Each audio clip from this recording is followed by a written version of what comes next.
नमस्कार। तुसें सारें दा मेरे चैनल डुग्गर दी धरती उप्पर स्वागत है। तो मैं अज लेइयै अपनी नवीं कविता जिहदा शीर्षक है आया सावन महीना। तो लो पेश है मेरी ये कविता।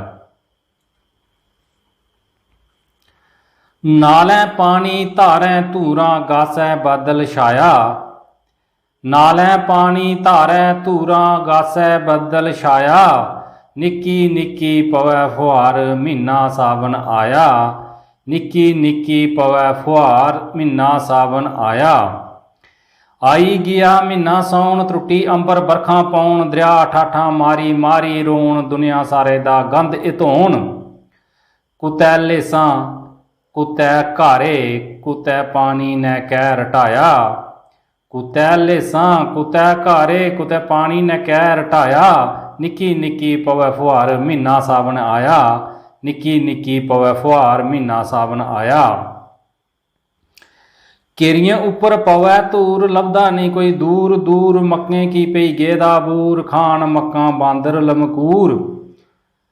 काबन जाना तोते कुतै डड्डुएं शोर मचाया, काबन जाना तोते कुतै डड्डुएं शोर मचाया, निक्की निक्की पवै फुहार महीना सावन आया, निक्की निक्की पवै फुहार महीना सावन आया।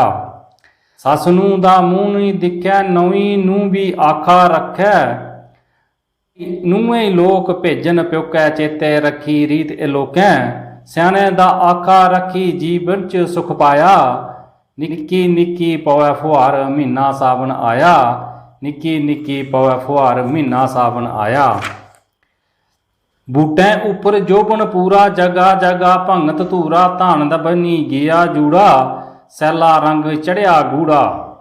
बूटें उपर जोबन पूरा जगा जगा भंगत धूरा, धाने दा बनी गेदा जूड़ा सैला रंग चढ़िया गूड़ा। हर पासै छाई हरियाली धूरै ने डेरा लाया, निक्की निक्की पवै फुहार महीना सावन आया, निक्की निक्की पवै फुहार महीना सावन आया। भिड्डां बकरियां ते मेही जान तुहारी सारे लेई, चारदे डंगर केरिया बेही रज्जी खान दुध ते देई। भिड्डां बकरियां ते मेही जान तुहारी सारे लेई, चारदे डंगर केरिया बेही रज्जी खान दुध ते देई। कुदरत दे एह शैल नज़ारे रंग सैला प्हाड़ें छाया, निक्की निक्की पवै फुहार महीना सावन आया, निक्की निक्की पवै फुहार महीना सावन आया।